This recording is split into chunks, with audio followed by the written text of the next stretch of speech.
My dear friends, നിങ്ങൾ UPSC civil service എക്സാമിന് prepare ചെയ്യുന്നവരാണോ?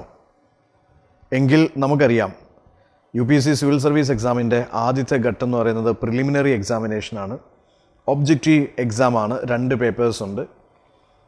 അത് തികച്ചും ഒരു ക്വാളിഫയിങ് റൗണ്ടാണ്. പ്രിലിംസ് ക്ലിയർ ചെയ്തെങ്കിൽ മാത്രമേ നമുക്ക് മെയിൻസ് എഴുതാൻ പറ്റുള്ളൂ. മെയിൻസ് എന്ന് പറയുന്നത് ഡിസ്ക്രിപ്റ്റീവ് പേപ്പേഴ്സാണ്. ടോട്ടൽ 9 പേപ്പേഴ്സ് ഉണ്ട്. 2 പേപ്പേഴ്സ് ക്വാളിഫയിങ് പേപ്പേഴ്സാണ്. അത് മാറ്റി നിർത്തിക്കഴിഞ്ഞാൽ ബാക്കി 7 പേപ്പേഴ്സ് മെറിറ്റ് പേപ്പേഴ്സാണ്. 7 പേപ്പേഴ്സിനും കൂടി 1750 മാർക്കാണുള്ളത്. ഓരോ പേപ്പറിനും 250 മാർക്ക് വെച്ചിട്ടാണ്. അപ്പോൾ there is essay paper, there is general studies paper 1, general studies paper 2, general studies paper 3, 4 plus optional. അപ്പോൾ ഈ 1750 മാർക്കിൽ 500 മാർക്ക് കോൺട്രിബ്യൂട്ട് ചെയ്യുന്നത് ഓപ്ഷണലാണ്. എന്ന് വെച്ചാൽ നിങ്ങളെ സംബന്ധിച്ചിടത്തോളം നിങ്ങൾ തിരഞ്ഞെടുക്കുന്ന ഓപ്ഷണൽ നിങ്ങൾ ഈ എക്സാം ക്ലിയർ ചെയ്യണോ വേണ്ടയോ എന്ന് തീരുമാനിക്കുന്നതിൽ വളരെ പ്രധാനപ്പെട്ട പങ്ക് വഹിക്കുന്ന ഒരു ഏരിയയാണ്. തീർച്ചയായിട്ടും ഓപ്ഷണൽ സബ്ജക്റ്റിൽ 280 മേലെ സ്കോർ ചെയ്യാൻ പറ്റിയാൽ, ഒരു പക്ഷേ 300 പ്ലസ് സ്കോർ ചെയ്യാൻ പറ്റിക്കഴിഞ്ഞാൽ നിങ്ങൾ ഓൾ ഇന്ത്യ ടോപ്പർ ആവാം, അല്ലെങ്കിൽ ടോപ്പ് 10 വരുന്ന ഒരു കാൻഡിഡേറ്റ് ആവാം. അപ്പോൾ തീർച്ചയായിട്ടും ഓപ്ഷണൽ ചൂസ് ചെയ്യുന്നത് വളരെ ചിന്തിച്ച് മനസ്സിലാക്കി വേണം ഓപ്ഷണൽ ചൂസ് ചെയ്യാനായിട്ട്. UPSCൻ്റെ മെയിൻസിൽ ഒരുപാട് ഓപ്ഷണൽ സബ്ജക്ട്സ് ഉണ്ട്. ഏത് ഓപ്ഷണൽ സബ്ജക്റ്റ് ചൂസ് ചെയ്താലും അതിന് പേപ്പർ 1, പേപ്പർ 2 എന്ന് 2 പേപ്പേഴ്സ് ഉണ്ട്. ഓരോ പേപ്പറും 250 മാർക്ക് വെച്ചിട്ടാണ്.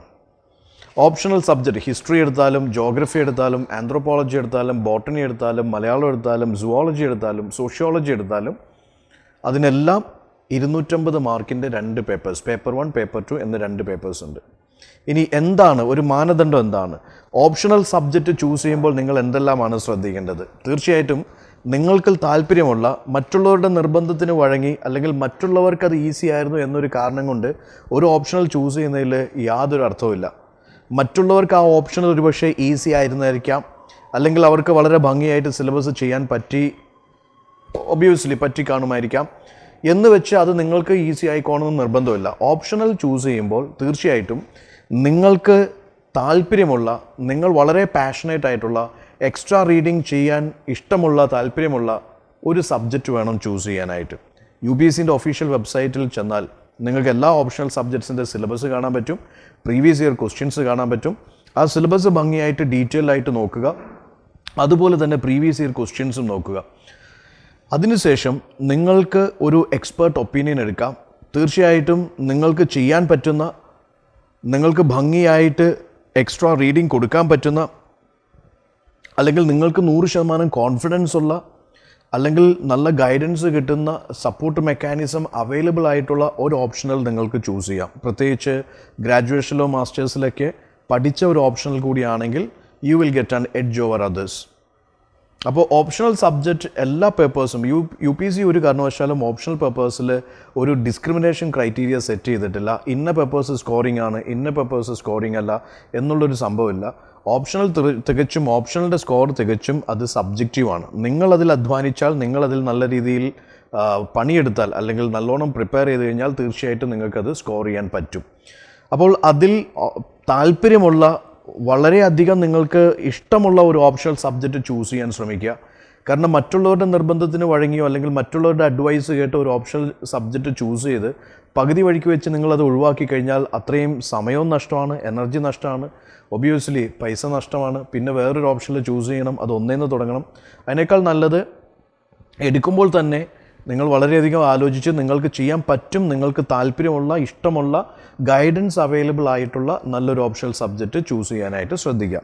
ഇനി ഹിസ്റ്ററി ഓപ്ഷനിലേക്ക് വരുമ്പോൾ എന്തുകൊണ്ട് ഹിസ്റ്ററി എന്ന് ചോദിച്ചു കഴിഞ്ഞാൽ, ഹിസ്റ്ററി ഓപ്ഷണൽ UPSCൻ്റെ ഹിസ്റ്ററി ഓപ്ഷനെ കുറിച്ച് ഒരുപാട് കിംവദന്തികളുണ്ട്. ഒരു സംഭവം എന്ന് വെച്ചാൽ history is a vast syllabus എന്ന് പറയുന്നു.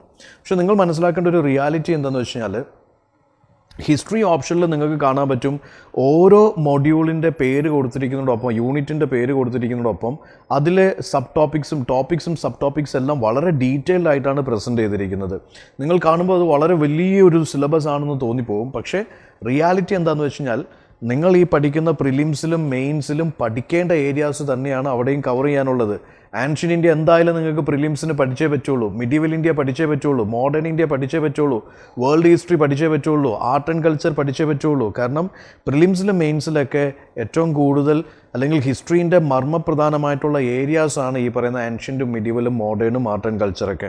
അപ്പോൾ അതൊക്കെ തന്നെയാണ് ഇവിടെ നമുക്ക് പഠിക്കാനുള്ളത്. പഠിക്കുമ്പോൾ കുറച്ചും കൂടി ഡീപ്പറായിട്ട് നമ്മൾ പഠിക്കുന്നു.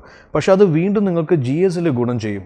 കാരണം ജി എസിൽ ഇത്രയും ഓവർലാപ്പ് ചെയ്യുന്ന മറ്റൊരു ഓപ്ഷണൽ സബ്ജക്റ്റ് ഇല്ല എന്ന് തന്നെ വേണമെങ്കിൽ പറയാം. നിങ്ങൾക്ക് കണ്ടാൽ മനസ്സിലാവും, പ്രിലിംസിൽ ഹിസ്റ്ററിയിൽ നിന്ന്, ഹിസ്റ്ററി ആൻഡ് കൾച്ചറിൽ നിന്ന് അറൗണ്ട് ഒരു 15 തൊട്ട് 20 വരെ ക്വസ്റ്റ്യൻസ് എല്ലാ വർഷവും ചോദിക്കാറുണ്ട്. ചിലപ്പോൾ അത് 15 ആവാം, ചിലപ്പോൾ 16 ആവാം, 17 ആവാം, 18 ആവാം, 20 ആവാം. ചില വർഷങ്ങളിൽ 21 ക്വസ്റ്റ്യൻസ് വരെ ചോദിച്ചിട്ടുണ്ട്. എന്ന് വെച്ചാൽ ഈ പറയുന്ന കട്ട് ഓഫ് ഒരു 100 ആണെങ്കിൽ, പ്രിലിംസിൻ്റെ ജി എസ് പേപ്പർ 1ൻ്റെ കട്ട് ഓഫ് ഒരു 100 ആണെങ്കിൽ, അല്ലെങ്കിൽ ഒരു 90 ആണെങ്കിൽ, കഴിഞ്ഞ പ്രാവശ്യം അത് 88 പോയിൻറ്റ് സംതിങ് ആയിരുന്നു. അപ്പോൾ അതിലൊരു 30 മാർക്കോളം അല്ലെങ്കിൽ 30-40 മാർക്കിൻ്റെ ഇടയിൽ സ്കോർ ചെയ്യാൻ പറ്റുന്ന ഒരു ഏരിയ എന്ന് പറയുന്നത് ഹിസ്റ്ററിയാണ്. അത് ഡൈനാമിക് ക്വസ്റ്റ്യൻസ് അല്ല, അത് പക്ക സ്റ്റാറ്റിക് സബ്ജക്റ്റാണ്. നല്ല രീതിയിൽ പ്രിപ്പയർ ചെയ്ത ഒരാളെ സംബന്ധിച്ചിടത്തോളം അറ്റ്ലീസ്റ്റ് ഈ 15 തൊട്ട് 20 വരെയുള്ള ക്വസ്റ്റ്യൻസിൽ ഒരു 14-15 ക്വസ്റ്റ്യൻസ് ആൻസർ ചെയ്യുക എന്നുള്ളത് വളരെ ഈസിയാണ്. ഇപ്പോഴത്തെ ഒരു ട്രെൻഡ് അനുസരിച്ച് UPSC സ്പെക്ട്രം ബേസ് ചെയ്തിട്ടല്ല ക്വസ്റ്റ്യൻസ് ചോദിക്കുന്നത്. ഒരുവിധം മൾട്ടിപ്പിൾ ഡൈവേഴ്സ് റെഫറൻസ് ബുക്സിൽ നിന്നാണ് ക്വസ്റ്റ്യൻസ് ഫ്രെയിം ചെയ്യുന്നത്, ഡീപ്പറായിട്ടാണ് ചോദിക്കുന്നത്. ഇപ്പോൾ ഹിസ്റ്ററി ഓപ്ഷൻ പഠിക്കുന്ന ഒരു കുട്ടീനെ സംബന്ധിച്ചോളം പ്രിലിംസിൽ ഈ ഹിസ്റ്ററീൻ്റെ ഈ 15 ക്വസ്റ്റ്യൻസ് അല്ലെങ്കിൽ 18 ക്വസ്റ്റ്യൻസ് ആൻസർ ചെയ്യുക എന്നുള്ളത് കുറേയും കൂടി ഈസി ആയിട്ടുള്ളൊരു പ്രോസസ്സാണ്. 10-30 മാർക്കാണ് അവിടെ അയാൾക്ക് വളരെ അനായാസമായിട്ട് സ്കോർ ചെയ്യാൻ പറ്റുന്നത്. 88-90 കട്ട് ഓഫ് വരുന്ന ഒരു പ്രിലിംസിൻ്റെ GS1 അല്ലെങ്കിൽ പേപ്പർ 1ൽ ഈ 30-40 മാർക്ക് എന്ന് പറയുന്നത് നിസ്സാര സംഭവമല്ല. ഓക്കെ, ഇനി മെയിൻസിലേക്ക് നോക്കിക്കഴിഞ്ഞാൽ മെയിൻസിൽ നിങ്ങൾക്ക് കാണാൻ പറ്റും, മെയിൻസിൽ നമുക്ക് ജനറൽ സ്റ്റഡീസ് 1, 2, 3, 4 എന്ന് പറഞ്ഞ് 4 GS പേപ്പേഴ്സും SA പേപ്പറും ഉണ്ട്.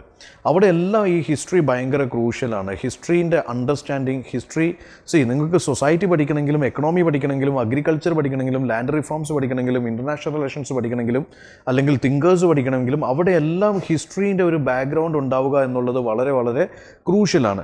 ഇനി GS1 ജനറൽ സ്റ്റഡീസ് പേപ്പർ 1ലേക്ക് വന്നു കഴിഞ്ഞാൽ നിങ്ങൾക്ക് മനസ്സിലാവും, 250 മാർക്കിൻ്റെ പേപ്പറിൽ history and culture, geography, society പോലുള്ള തീംസാണ് പേപ്പർ GS1ൽ വരുന്നത്. അതിൽ 250 മാർക്കിൽ ഒരു 80 തൊട്ട് 100 മാർക്ക് വരെ സ്കോർ ചെയ്യാൻ സഹായിക്കുന്നത് ഹിസ്റ്ററി ആൻഡ് കൾച്ചറിൽ നിന്ന് മാത്രമുള്ള ക്വസ്റ്റ്യൻസാണ്.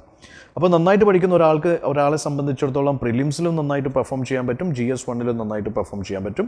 ഇനി ഹിസ്റ്ററി റിലേറ്റഡ് ക്വസ്റ്റ്യൻസ്, കാരണം UPSCക്ക് എപ്പോഴും ഒരു ഇൻ്റർ ഡിസിപ്ലിനറി അപ്രോച്ച് ഉണ്ട് with regard to question asking. അത് പ്രിലിംസിൽ ഇപ്പോൾ there was a question like government of India act 1935 Indian കോൺസ്റ്റിറ്റ്യൂഷനെ അല്ലെങ്കിൽ ഇന്ത്യൻ കോൺസ്റ്റിറ്റ്യൂഷൻ്റെ ഒരു ഫ്രെയിമിങ്ങിനെ എങ്ങനെയാണ് സ്വാധീനിച്ചത് എന്നൊരു question. I mean not the exact question, similar type of question they asked previously. Okay, അപ്പോൾ അത് actually government of India act 1935 നമ്മൾ കോൺസ്റ്റിറ്റ്യൂഷൻ റിഫോംസിൽ, കൊളോണിയൽ കാലഘട്ടത്തിലെ കോൺസ്റ്റിറ്റ്യൂഷൻ റിഫോംസിൽ വളരെ ഡീറ്റെയിൽഡ് ആയിട്ട് കവർ ചെയ്യുന്ന ഒരു സംഭവമാണ്. അത് നന്നായിട്ട് അറിയാവുന്ന ഒരാളെ സംബന്ധിച്ചിടത്തോളം ഈ ക്വസ്റ്റ്യൻ ആൻസർ ചെയ്യുന്നത് കുറേയും കൂടി ഈസി ആയിരിക്കും.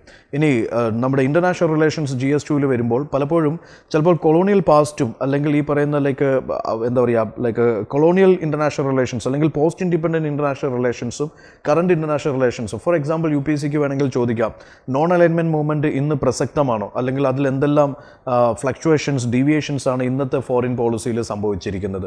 അങ്ങനെ UPSC ക്വസ്റ്റ്യൻസ് ചോദിക്കാറുണ്ട്. അതുപോലെ തന്നെ GS1ലെ സൊസൈറ്റിയും കൾച്ചറും ബ്ലെൻഡ് ചെയ്ത് UPSC ക്വസ്റ്റ്യൻസ് ചോദിക്കാറുണ്ട്. ദെൻ അഗെയിൻ GS3ലേക്ക് വരുമ്പോഴാണെങ്കിൽ അവിടെ ഇൻറ്റേർണൽ സെക്യൂരിറ്റിയും അല്ലെങ്കിൽ അവിടെ എക്കണോമിയും അഗ്രികൾച്ചറും ലാൻഡ് റിഫോംസും അവിടെ നിങ്ങൾക്ക് കാണാൻ പറ്റും ഹിസ്റ്റോറിക്കൽ അണ്ടർസ്റ്റാൻഡിങ് ആ പേപ്പർ നന്നായിട്ട് സ്കോർ ചെയ്യാൻ സഹായിക്കുന്ന ഒരു പ്രധാനപ്പെട്ട എലമെൻ്റാണ്. ദെൻ കമ്മിങ് ടു GS4 ആണെങ്കിൽ അവിടെ തിങ്കേഴ്സും കോൺട്രിബ്യൂട്ടേഴ്സും അല്ലെങ്കിൽ ഫിലോസഫേഴ്സും, വേൾഡ് തിങ്കേഴ്സ്, തിരുക്കുറലിൻ്റെ ക്വസ്റ്റ്യൻ ചോദിച്ചിട്ടുണ്ട്, ഗാന്ധിജിൻ്റെ കോട്ട് ചോദിച്ചിരിക്കുന്നു, അല്ലെങ്കിൽ there are so many personalities, അവരുടെ തോട്ട്സ്, അവരുടെ ഐഡിയോളജീസ്, അവരുടെ ഐഡിയോളജിക്കൽ കോൺട്രിബ്യൂഷൻസിനെ ബേസ് ചെയ്ത് ക്വസ്റ്റ്യൻസ് ചോദിക്കാറുണ്ട്. ഈ തിങ്കേഴ്സും ഫിലോസഫേഴ്സും പേഴ്സണാലിറ്റീസും നമ്മൾ മോഡേൺ ഹിസ്റ്ററിയിലും വേൾഡ് ഹിസ്റ്ററിയിലും കവർ ചെയ്യുന്ന പ്രധാനപ്പെട്ട ഗാന്ധിജീൻ്റെ 7 സിൻസ് ചോദിച്ചിട്ടുണ്ട്.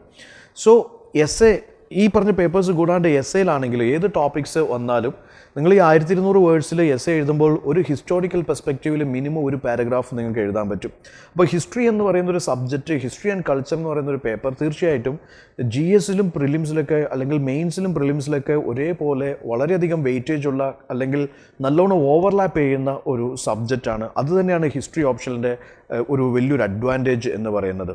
പിന്നെ തീർച്ചയായിട്ടും ഈ പ്രിലിംസിനും മെയിൻസിനൊക്കെ പഠിക്കുന്നതായതുകൊണ്ട് തന്നെ ഹിസ്റ്ററി ഓപ്ഷണൽ കവർ ചെയ്യുക എന്നുള്ളത് കാരണം മ്യൂച്വലി അങ്ങോട്ടും ഇങ്ങോട്ടും അത് ബെനിഫിറ്റ് ചെയ്യുന്നു എന്നുള്ളതാണ്. ഓപ്ഷണൽ കവർ ചെയ്യുന്ന കുറേയും കൂടി ഈസി ആയിരിക്കും. ഒരു അഡീഷണൽ നമ്മളൊരു 25% എക്സ്ട്രാ എഫേർട്ട് ഇട്ട് തയ്യാറായി കഴിഞ്ഞാൽ ഒരു ഓപ്ഷണൽ മുഴുവൻ നമുക്ക് നമ്മുടെ കയ്യിലിരിക്കും എന്നുള്ളതാണ് അതിൻ്റെ മറ്റൊരു പ്രത്യേകത. പിന്നെ നിങ്ങൾ നോക്കിയാൽ മനസ്സിലാവും, ഈ ഓപ്ഷനിൽ ചോദിച്ചിരിക്കുന്ന അതേ ക്വസ്റ്റ്യൻസ് കോപ്പി പേസ്റ്റ് ആയിട്ട് UPC GS ചോദിച്ചിട്ടുണ്ട്. ഫോർ എക്സാമ്പിൾ ഐ വി സിൻ്റെ അർബനൈസേഷൻ എങ്ങനെയാണ് it provided inputs to modern urbanisation, അല്ലെങ്കിൽ how its culture is like preserved to modern day without to break down. അതുപോലെ തന്നെ like Buddhism Jainism as a social movement. അപ്പോൾ ഒരുപാട് questions അവിടുന്ന് തന്നെ copy paste പോലെ GS UPC ചോദിച്ചിട്ടുണ്ട്. അപ്പോൾ ഹിസ്റ്ററി ഇങ്ങനെയൊക്കെ ചിന്തിച്ചു കഴിഞ്ഞാൽ തീർച്ചയായിട്ടും നിങ്ങൾക്ക് GS അത്രയും അധികം ഹെൽപ്പ് ചെയ്യുന്ന മറ്റൊരു സബ്ജക്റ്റാണ്.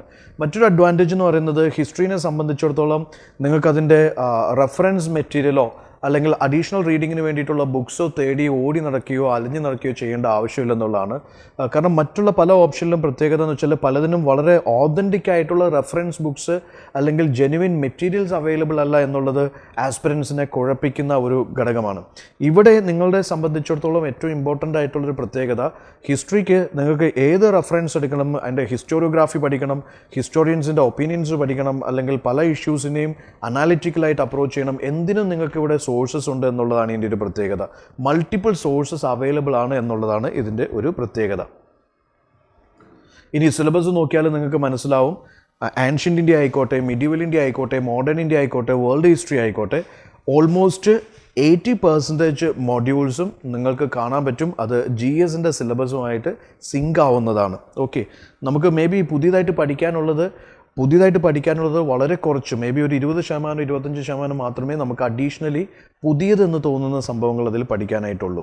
ഓക്കെ, നൗ ഇവിടെ അപ്രോച്ച് എന്തായിരിക്കണം? ഹിസ്റ്ററി ഓപ്ഷണൽ എടുക്കുന്ന ഏതൊരു സ്റ്റുഡൻറ്റും ശ്രദ്ധിക്കേണ്ട എലമെൻറ്റ് എന്താണെന്ന് വെച്ചാൽ, നമ്മൾ GS എങ്ങനെയാണോ പഠിച്ചു തുടങ്ങുന്നത്, നമ്മൾ NCERT വെച്ചാണ് സ്റ്റാർട്ട് ചെയ്യുന്നത് എന്ന് പറഞ്ഞതുപോലെ ഹിസ്റ്ററി ഓപ്ഷനിൽ പഠിക്കുന്ന ഒരു കുട്ടിയും ആദ്യം ചെയ്യുന്നത് അയാൾ NCERTയിൽ നിന്ന് തുടങ്ങുന്നു എന്നുള്ളതാണ്.